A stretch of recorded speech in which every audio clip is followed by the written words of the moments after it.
Hello everyone, and thank you all so much for joining the session. This shows your interest and excitement in the field of data science, right? So today we will be discussing about the common myths that are surrounding the data science profession. There are a lot of common myths. Common myths are for participants who are thinking about joining data science, and common myths also exist for those people who have already completed the data science training. So I want to demystify today both of these. Okay. Even before we get started, these are the bunch of accreditations which we have, right? You all are aware that InnoDataTix is a US-based consulting firm which does a lot of analytics consulting work and projects for the various clients. And we have ExcelRsolutions, which is the training vertical or the training division of InnoDataTix. We are a ISO 9001 certified company. We have TUV SUD accreditation, which majorly deals with Six Sigma certifications. We are Project Management Institute registered education provider. That's global registered education provider. We have accreditation from MongoDB, and we implement big data solutions by incorporating MongoDB. We also have a few government accreditations, and People Cert is from UK. We also are HRDF approved training provider now. So that's in short about the accreditations that we have. So let us jump in and understand about the common myths which people have in the space of data science. First thing, data science is a field for mathematical geeks. This is most widely assumed, assumption that only people from math background can get into data science. It's clearly a myth. Why is it a myth? Because data science is a combination of multiple aspects. One, you need to have the analytical capabilities. You have to analyze the situation. You have to understand the business problem. You need to understand on what could be the business constraints. You need to understand on what data is required. You need to understand on what could be the mechanism to capture the data. Sometimes customer might not have the data. So how would you capture the data? Right? So it's more about having analytical capabilities. Second, you need to understand the techniques. Finally, you need to understand the programming or the tools that you have to use, right? So it's a combination of all these three. And your domain expertise is very much part of your analytical capabilities, right? So this is what is required for a person to get into data science. It is not math alone, right? And people who have joined data science program with us must be aware by now that we start right from basics. So you need not have any knowledge basically. Okay. It requires huge investment in terms of cost and effort. I certainly do not agree with that.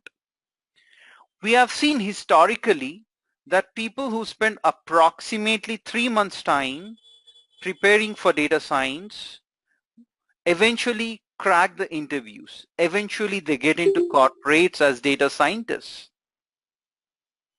right? So if you put 3 months of effort, it is not going to cost you anything, right? And you know what? Through us, we do a lot of things wherein we give you assignments, post-training support. In terms of assignments, we follow up with your assignments, we assess your assignments, we give you the solution to the assignments that you have submitted if they are wrong, right? And then after that, we give you an opportunity to work on the live project So our data scientists will actually help you in the live projects also. And then we give you an internship certificate from InnoDataTix. Then we help you prepare your resume in terms of analytics. Then we also have tie-up with industries, right, with a lot of corporates and consultancies. We float your resume across so that you might get a job. After that, after you join the organization or the company, when you actually start working on a project, we actually assist you on that project also. As part of a WhatsApp, you can just post your question. One of us will get back to you.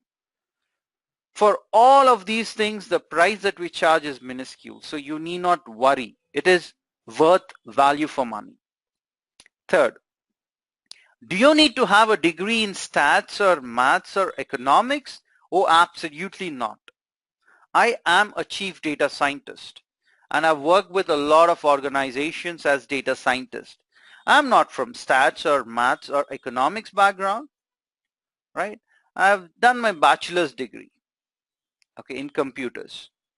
But I've seen that people from commerce background, finance background, people from accounting background, right? People from dental sciences background, medical sciences background are also venturing into the field of data science, right? So it is a myth. It is clearly a myth that only people with degrees in stats, maths, or economics will do well. No, absolutely no. Because once again, in interviews, people test your analytical capabilities. And majority of the algorithms that we learn as part of the training are algorithms which are not taught to people who are in math or stats or economics background. It's not taught to them. They have to learn it separately anyways. Okay. Next. Data science as a profession is just a hype. It is a bubble waiting to be burst. Right? I've heard this, majority of the people I keep hearing, they keep saying that, hey, this is a bubble waiting to be burst. Right? I mean, this profession will not last longer.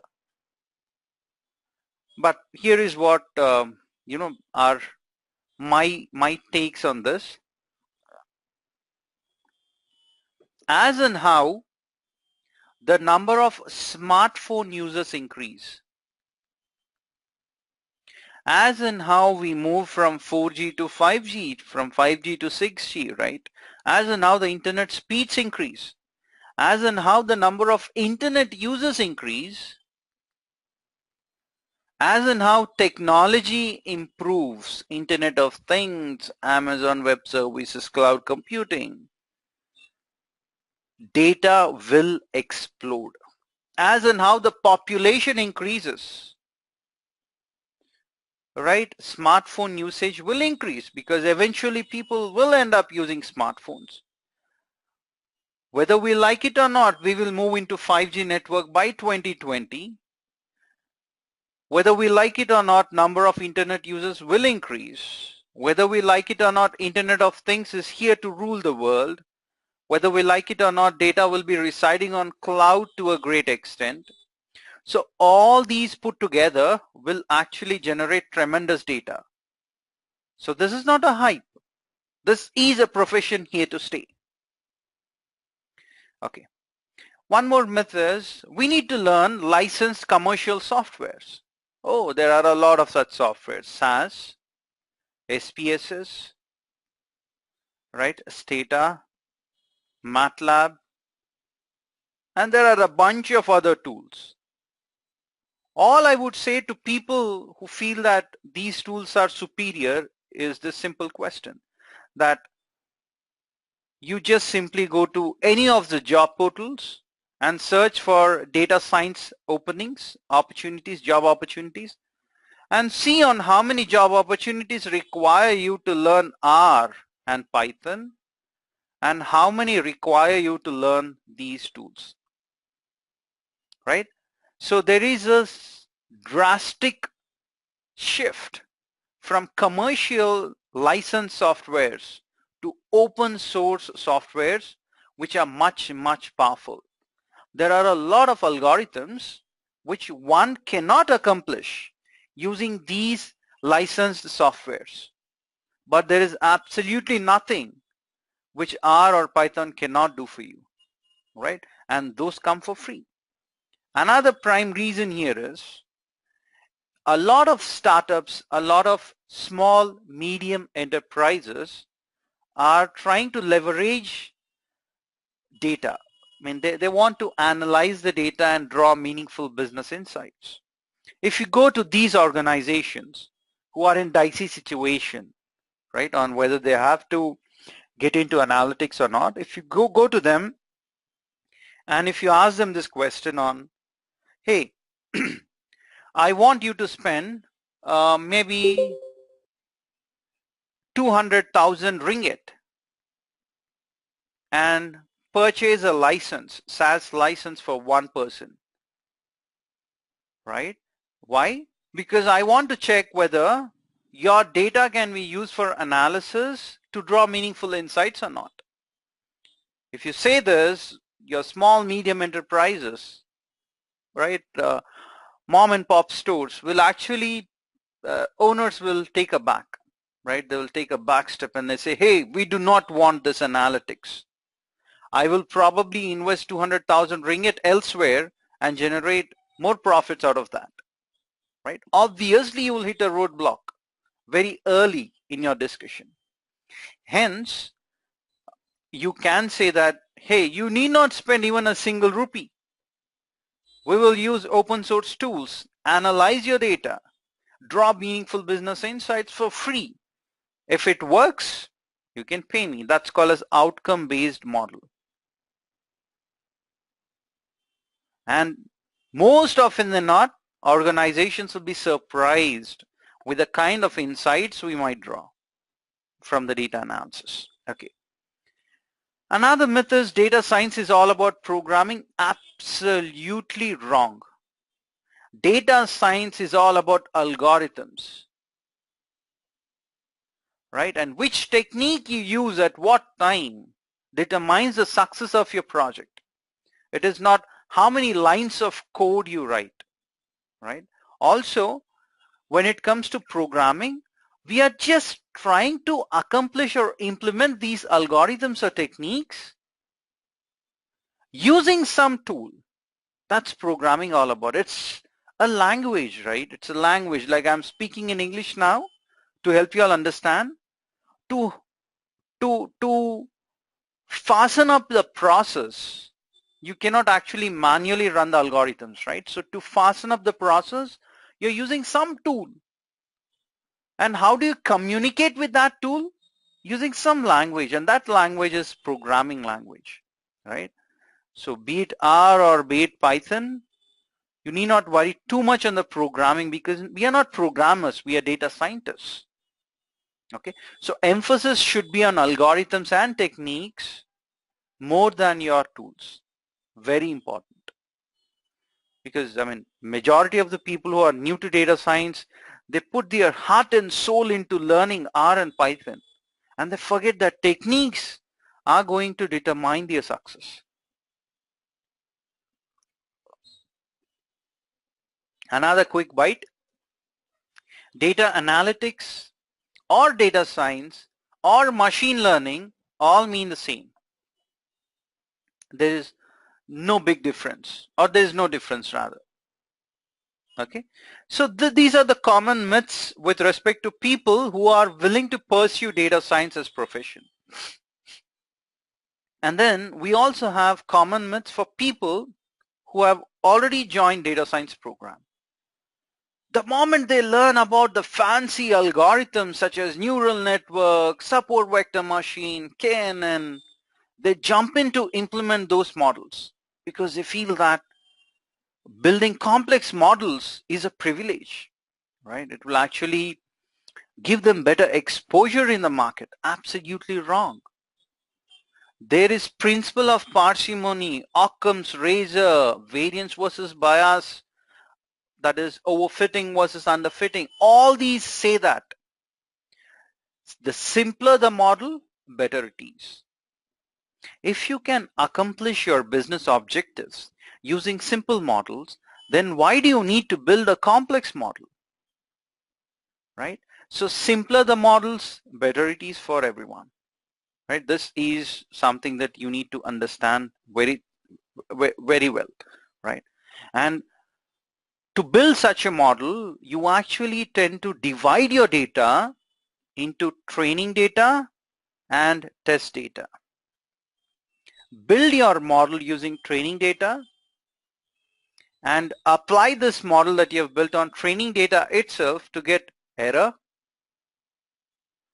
Then the model that you have built using training data has to be used on the test data, and then again calculate the error. Error is when you apply the model, what is the prediction versus what was the actual value, right? So that will give you the error. How far away are you from actual data, right? That's error. If these two errors are small and close to each other, then you'll be solving variance versus bias model. And to a great extent, you will not end up building a complex model, right? Very important. You have to remember this. Okay. Then, do you need huge amounts of data to draw business insights? Another myth. Until unless I have huge data, I cannot proceed with the analysis. Wrong. Then you cannot go to the customer and say that, hey customer, you do not have sufficient data. You need to have at least 1 lakh records or 1 lakh transactions. Only then I'll analyze the data for you. No. Even if you have small data, drawing business insights from that is what is key for the success of data science profession, right? So in the interviews, you might be tested on these lines. Hey, I do not have data. What do I do? I have very limited data. Using limited data, draw some insights, right? They might not be absolutely accurate, but still you have some point, somewhere you can get started, right? So if you have small data, try to draw some insights, get started on that. As of now, you keep building the data, keep analyzing the data. So this is not a one-time process. You analyze the data now, job done. For the next 2 years, you need not analyze. It doesn't work that way, right? It actually depends on what is the frequency at which you're getting data. For example, in stock market, you might have to analyze the data every microsecond. Your algorithm should be so fast. And if you're working in a satellite launch station, then maybe once in a month you might find one satellite being launched. Right, so that's the frequency of data. So you might want to analyze data every microsecond. In stock market every month when it comes to NASA kind of satellite launch stations, right? So you cannot say that people in NASA would not analyze the data because they have only a handful of data points. Not many satellites have been launched over the last 100 years or so, or since inception of NASA, right? So this is something that you might want to remember, that NASA, despite having limited data, they analyze the data, right? So business success depends on data scientist analyzing whatever data is available with the customer. Okay, another discussion. Data science is the same as business intelligence. No. Business intelligence is all about taking the data and generating reports, be it static or dynamic reports. It's just about generating reports. These reports will tell you or the organizations on what is the current scenario. So what is the past and current scenario? These two aspects will be addressed using business intelligence reporting tools. Data science is not just understanding the past and current, but also understanding the future. Prediction, being proactive.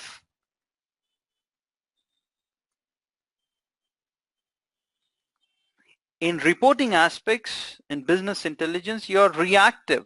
Hey, my sales are shrinking, so let me take an action. In data science, you predict on what will be your sales for the next 1 month. If your sales might decrease, then you take proactive actions to ensure that your sales do not even decrease in the first place. Yeah, so remember that thin line of difference. However, data science is not just about future predictions and being proactive. It is also about understanding the past and current scenarios. Very important, right? From the interview perspective also.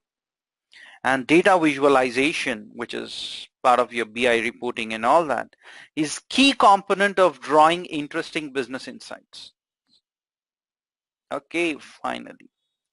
Big data equals big data and machine learns on its own. Okay, which is a myth once again. So what is big data? Do you have any size for that? Absolutely no. Right? There is no specific size for big data. Right? For example, if my laptop has say 2 GB RAM and if I'm using i3 processor and say I have 128 GB hard disk, right? So if I have data which is probably say 30 GB, and if I want to analyze the data, I will try to load this data into say R or Python. Certainly with 2 GB RAM and i3 processor, your system will crash. You'll not be able to process any further 30 GB data. No doubt about that. That means I'm suffering from big data problem. I do not have the resources, right? Don't always think about big data from the hard disk perspective only, right? Big data does not always mean zettabytes of data, right? It, it might in most scenarios mean GB, right? GBs of data. Even if you have 1 GB, 2 GB data, probably your system might crash if you try to process that. So that's big data problem all about, right? So please do not assume things, okay? And one more thing. Certainly if you have data greater than 128 GB, it becomes a big data issue because you cannot even store that in your hard drive. So forget about processing the data. That's anyways there. Okay.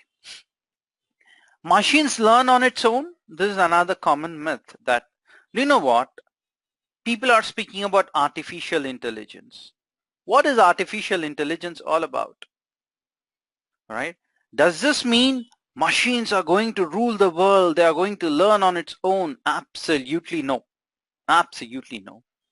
Artificial intelligence is all about machines having the capability to train on new data. As and how there are new data points available, your algorithm behind the scenes gets updated. For example, say you have 10,000 customers in your bank. Using those 10,000 customers, you built a model to predict on who is that person who will default on the loan and who is that person who will not default on the loan, right? Say you have done this, right? And you have released the algorithm people are using in that bank, this particular algorithm, assume. Now, if there is a new person who walks in, okay, if there's a new person who applies for loan, then that's a new data point for you. The moment there is that new data point, your algorithm that is available should get updated automatically. So you write some shell script, right, which will automatically update your algorithm. The moment your algorithm gets updated automatically, your machine understands, or the machine here I'm speaking about is the lone default model. The lone default prediction model is called as a machine. So this machine or the lone default model automatically gets upgraded. So it understands the characteristics of this new customer who has applied for the loan as well. If there's another new customer, your algorithm once again gets updated. So if you constantly keep updating in this way through your shell scripting, then that's called as artificial intelligence, right? But I will not do anything. Robots will automatically understand like a human and learn. That will not happen, right? We are nowhere close to that. You need not be scared that machines will take over the world, right? It will never happen. All right.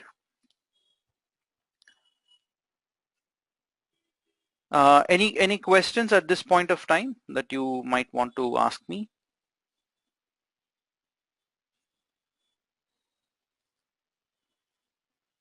Anyone? Tan, Safia, Nita, Nabila, John, Gary, CS, Aisha. Anyone? Any questions at this point of time?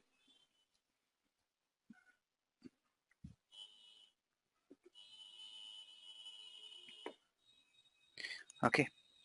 You can always use your chat window and ask me questions.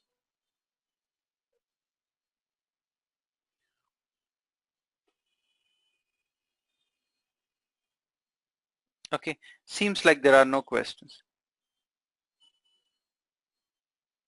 Okay. Seems like there are no questions. So let me proceed further. All right, so for people who have already attended our training, you must be aware of our course curriculum that we explain about statistical analysis, data mining, unsupervised and supervised learning. Then we also help you understand about text mining. Of course, supervised learning is also called as machine learning. Then as part of unsupervised learning, you have clustering, right? And then forecasting. Right? So your emphasis should be on understanding the concepts and trying to, and you have to try to accomplish the assignments using R and Python. In the due course, if you get any errors and if you are unable to fix that, then you can certainly reach out to us, right, and ask us for help. Our data scientists might already have got such an error, might have experienced that. They might have done the research and fixed the issue. So you are free to approach us. Okay, that's very important bit here. And then this is also another interesting bit wherein I request you all to actually not just understand all the agenda topics and do the assignments, but also try to gain domain knowledge, right? Meaning if I ask you to build a cancer prediction model, for example, I want you to predict whether a person has cancer, yes or no. Then you certainly need to understand on what is cancer, what kind of cancers exist, right? What are the sources of cancer? What variables will help me predict on whether a patient has cancer or not? You certainly need to have that knowledge, right? So that is where you need to accrue some domain knowledge from that perspective. However, choose a domain of your interest because it might be tricky. It might be very dry. You might not like it maybe if you forcefully choose a domain, right? But will we help you gain some domain knowledge? Oh yes, absolutely. When you work on the live project, based on the domain or industry of your interest, we will assign you a project. And when you start working on that project, our data scientists will guide you on what is it that takes to accrue the domain knowledge. what kind of research would be required, right? And then statistical analysis, data mining, forecasting, data visualization, the 4 pillars will certainly help you become a successful data scientist. Have no doubt about this. Okay. Yeah, Aisha says, can we use Hadoop also for this? For what? Okay. Hadoop is only a framework.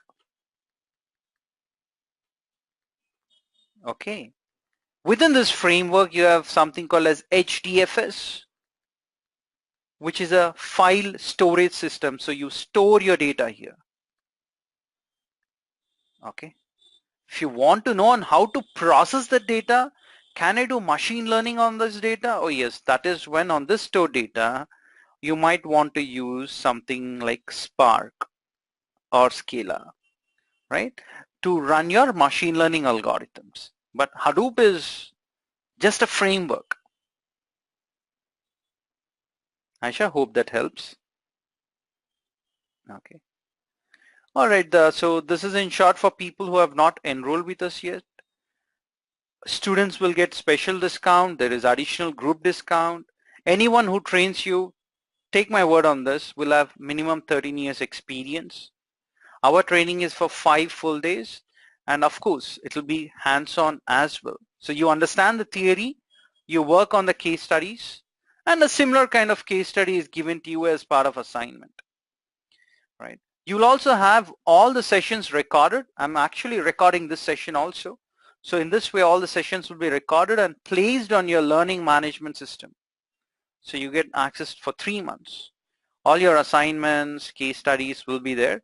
Once you complete your assignments and case studies, mini projects will be given to you.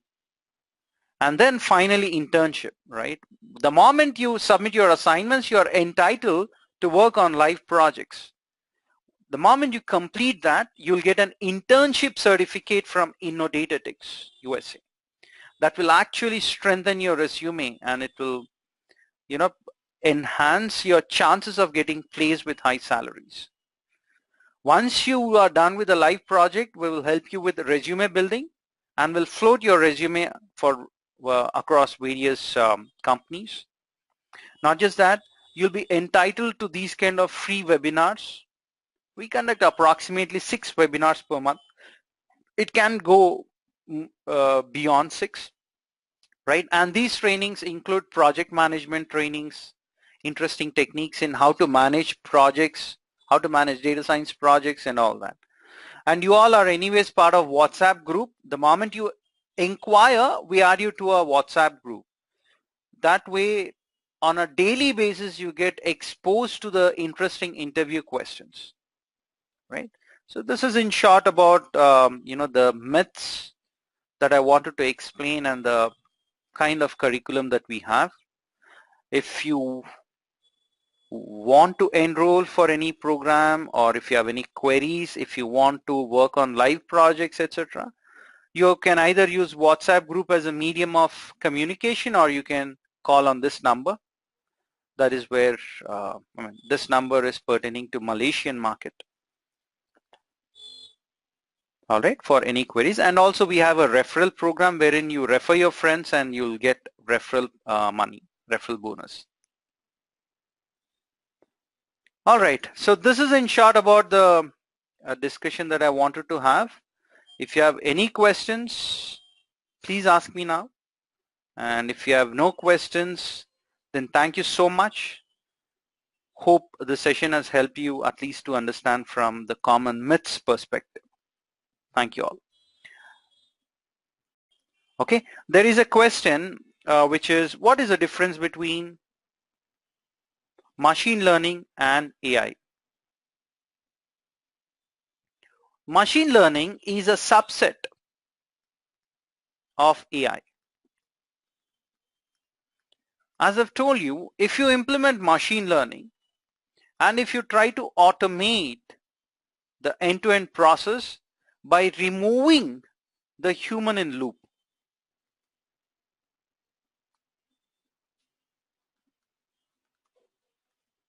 that is, you need not have a human go and run that algorithm again and again as and how there is new data, right?